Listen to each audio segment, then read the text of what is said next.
बड़ी खबर सामने आ रही है। खबर यह है कि क्राइमिया के सेवेस्तोपोल में ड्रोन से हमला हुआ है। ड्रोन के टारगेट पर रूस का तेल डिपो था। इस हमले में रूस को बड़े नुकसान की आशंका जाहिर की गई है। इसके साथ ही हमले के पीछे यूक्रेन का हाथ बताया जा रहा है। जेलेंस्की के पास लड़ने को हथियार नहीं है, लेकिन वो दावे पुतिन से क्राइमिया छीनने के कर रहा है। इस दावे को सच साबित करने की जल्दबाजी में जेलेंस्की ने पुतिन से ऐसा पंगा ले लिया कि अब काला सागर का रंग लाल होने का खतरा मंडरा रहा है।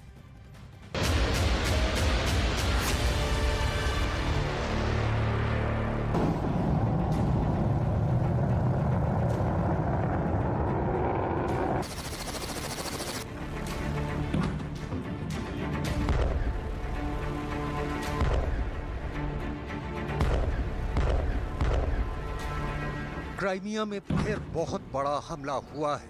अब की बार निशाने पर रूस की नेवी थी।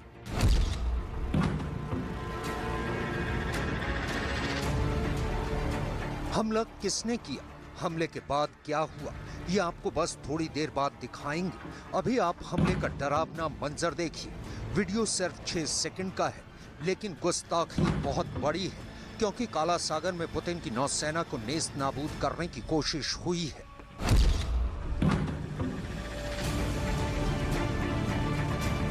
पुतिन की नौसेना को नुकसान पहुंचाने की कोशिश कामयाब हुई या नाकाम, आपको ये भी बताएंगे। अभी आप समझिए कि हमला कहां और कैसे हुआ।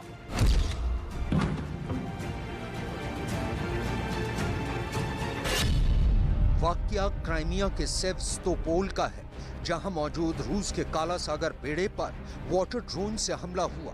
एक नहीं 2 वाटर ड्रोन से पुतिन की नेवी को बर्बाद करने की कोशिश हुई, लेकिन बेहद सतर्क इस बेड़े ने फौरन पहले हमलावर ड्रोन को बर्बाद कर दिया और फिर दूसरा ड्रोन टारगेट को नुकसान पहुंचाने से पहले खुद ब खुद फटकर बेकार हो गया। ये उसी ड्रोन धमाके का वीडियो है। क्या इस हमले में रूस की नेवी को कुछ नुकसान हुआ, या फिर जेलेंस्की का क्राइमिया छीनने का दावा हवाई साबित हुआ? आपको पूरी कहानी दिखाएंगे।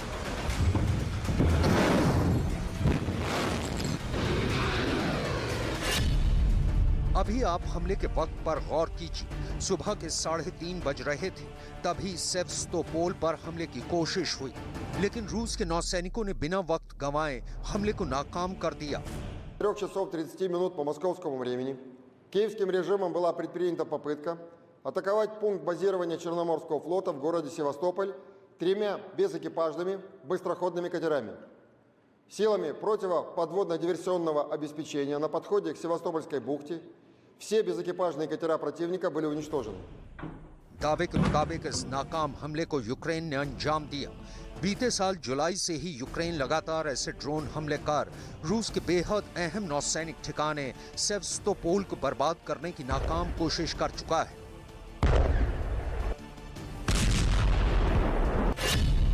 – 2014 से रूस के नक्शे में शामिल क्राइमिया का सेवस्तोपोल पोर्ट सामरिक तौर पर बेहद अहम है। रूस की काला सागर फ्लीट का मुख्य बेड़ा यहीं मौजूद है। सेवस्तोपोल क्राइमिया के इंफ्रास्ट्रक्चर के लिहाज से काफी महत्वपूर्ण है। यहाँ रूस के कई ऊर्जा और सैन्य ठिकाने भी हैं। यूक्रेन पर रूस की तरफ से बमबारी का आलम यह है कि बीते 14 महीने में इस देश का पूर्वी हिस्सा कब्रिस्तान में तब्दील हो चुका है।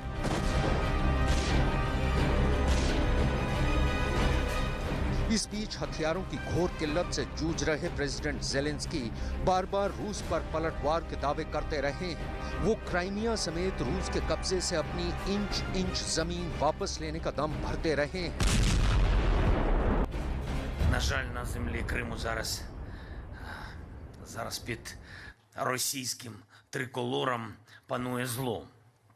Приниження, репресії, вбивства, війна.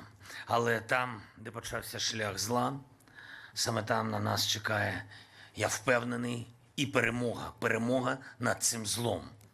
Деокупація Криму є безальтернативною. ऐसे में सवाल ये कि क्या ये हमला जेलेंस्की के दावे को हकीकत की शक्ल देने की कवायद है, या फिर युद्ध के मैदान में सिर्फ डटे होने का सबूत?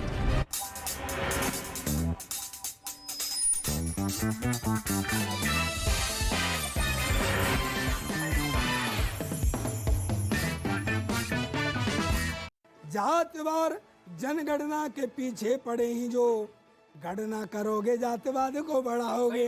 राहुल के यहाँ आए जाति गणना वाले तो आप अपनी जाति बोलो कौन सी बताओगे।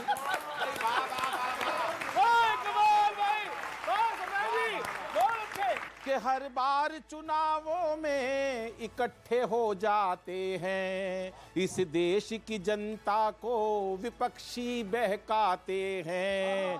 अब की दफा ये फिर से जीरो अंडा लाएंगे, सारे मुंह की खाएंगे। कमल ही खिलाया था हम, कमल ही खिलाएंगे। तो एक बार फिर चुनावों का मौसम सर चढ़ता जा रहा है, और जब ये मौसम चढ़ता है तो लपेटे में नेता आने शुरू हो जाते हैं, मतलब कोशिश थोड़ी ज्यादा अच्छी हो जाती है। आज हमारे साथ मौजूद कांग्रेस से विंग कमांडर हनुमाचार्य जी और बीजेपी से राजीव जेटली साहब,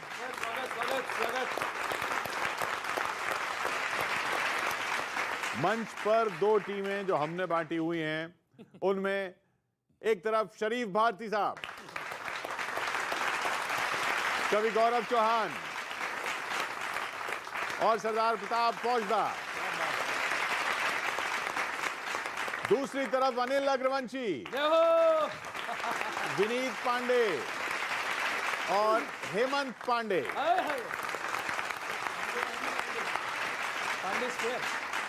सरदार जी, हाँ जी, राजीव जी को लोगे निशाने पर या हनुमान जी को? देखो जी, सरदारों को तो जो कुछ मिला है मैडमों से मिला है। हाय हाय, क्या बात है, क्या बात है। तो मैं मैडम जी से तो कुछ कहूंगा नहीं। बहुत अच्छी, बहुत अच्छी। तो मेरा पहला तीर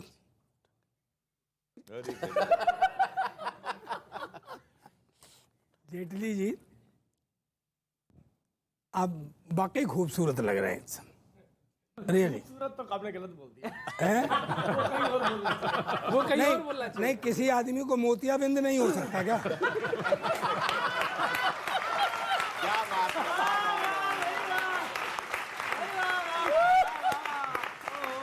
कि डूब गया रोजगार और शिक्षा का बंटा ढार, विनाश की किताब ही बांची लगती है जी। बहुत अच्छे, अंधेर नगरी और बेबूज राजा वाली बात बुजुर्गों की कही अब सांची लगती है जी।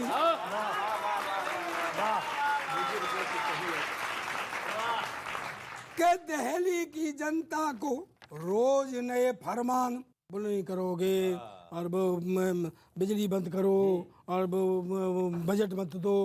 दिल्ली की जनता को रोज नए फरमान आप